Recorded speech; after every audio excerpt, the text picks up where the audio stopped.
ওর আবার মাথা ব্যথা শুরু হয়ে গেল, মুভ লাগিয়ে দিচ্ছি। মাথা ব্যথাও তো বাচ্চা মানুষ, ওকে তো আর যে কোনো ওষুধ খাওয়ানো যাবে না। মনে হয় এই এত উল্টো পাল্টা সারাদিন মুখ চলতেই থাকে।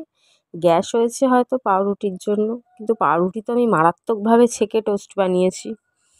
তারপর চিপস মিপস কেক এটা ওটা খেয়েই চলে থাকে।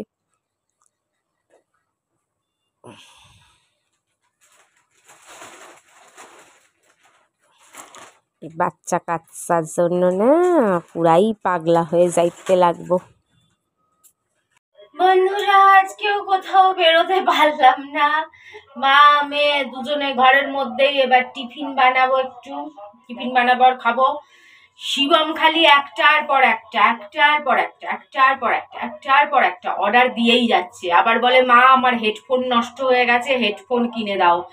আমার কানে ফুটো করেছে, কানের ছেলেদের যে একটা বালি হয় ওগুলো কিনে দাও। তারপর কি একটা ক্রিম, সেই ক্রিম কিনে দাও। আবার বুনোর বাবাকে কষ্ট সৃষ্ট করে 500টি টাকা দিলাম, এই কিনে আন ওই কিনে আন। এখন ঘর থেকে টিফিন খাই, রাত্রিবেলা বলছে রাবড়ি খাবে, রাবড়ির কি দাম। ছোট ছোট জিনিস এখন আমার কাছে কত দামি হয়ে গেছে।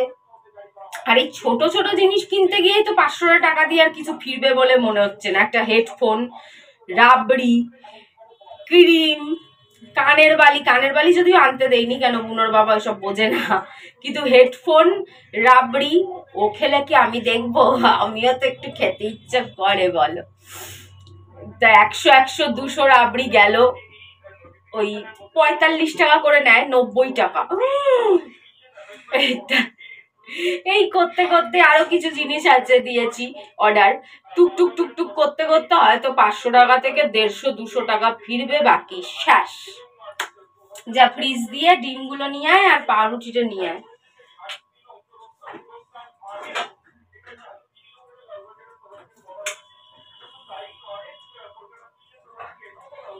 ঘুম দিয়ে উঠে কিলো দরে বাসন মাজলাম।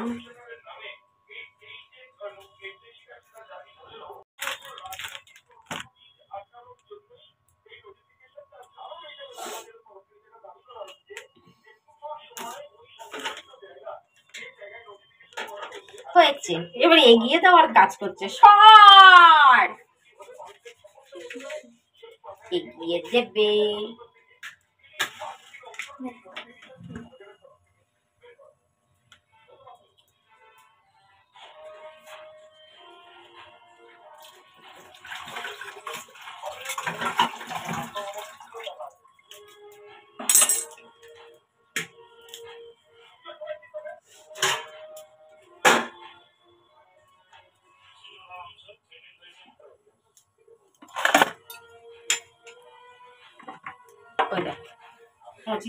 তেলের বোতলটা লাগাবে না, এক্ষুনি যদি এরকম করে ধরতাম ধারাস করে পড়ে সব ভেঙে যেত। এই সব ভেঙে যেত বলছি, সব তেল পড়ে, সব তেল পড়ি যেত।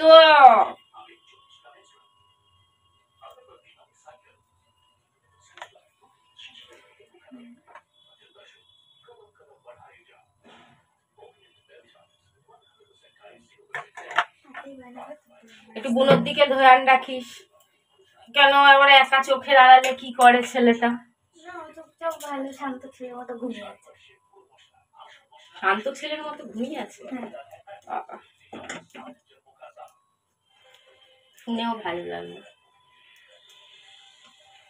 বুনো বাবুকেও তো খাওয়াতে হবে, একটু বুনো বাবুকে খাওয়ানোর চেষ্টা কর না।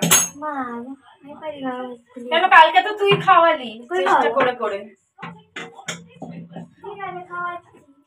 নিয়ে যাওগুলো ওর ঝুড়ির মধ্যে সব আছে, দেখ ওর ঝুড়ির মধ্যে সব আছে, পেডিগ্রি আছে, কাঠি আছে।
মেয়ে আবার দুখানা রসনা দিয়ে ওর জন্য রসনা বানাচ্ছে, রসনা।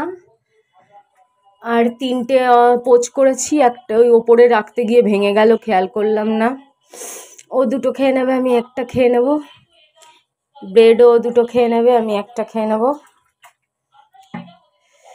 আবার আমার যেন কালকে ব্যালেন্স শেষ হয়ে যাবে ফোনের। এবার পুজো আসছে, ও আসবে 2-4 দিন পরে, আবার ঘুরে চলে আসবে 1 সপ্তাহ পরে পুজোর সময়।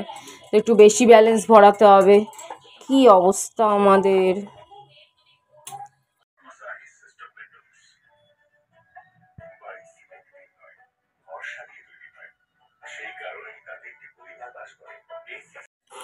দেখো, ওর 5 দিনের ওষুধ তো পূর্ণ হলো, তারপরেও এখনো একটু একটু ব্লাড বেরোনো বন্ধ হয় না।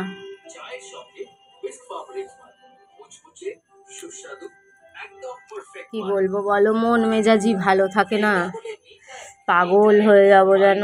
এত টাকা খরচা করার পরেও যদি এরকম হয়, পুজোতে রাস্তায় বেরোই না বেরোই, তবুও তো পুজো একটা, এরকম যদি বাচ্চা একটা অসুস্থ থাকে, কি যে যন্ত্রণায় পড়েছি। এই বাড়িতে আসার পর থেকে কিছুই ভালো থাকছে না, কেন যে এরম হচ্ছে কিছুই বুঝতে পারছি না।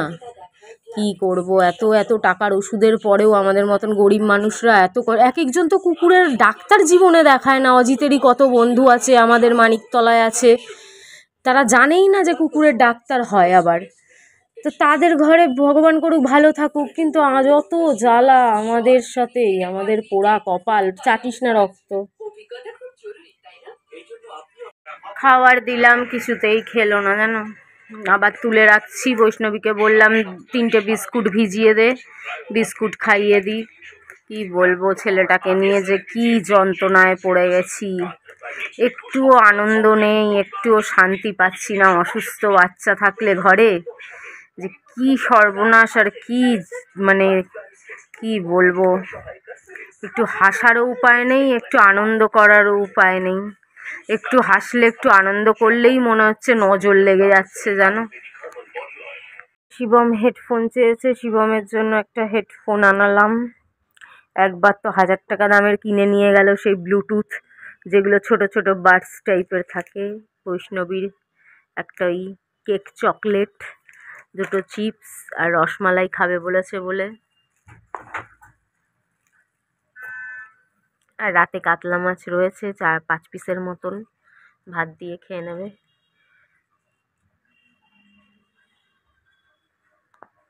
বৈষ্ণবীকে খেতে দিয়ে দিই, ওর মাথা ব্যথাটা কমেছে একটু।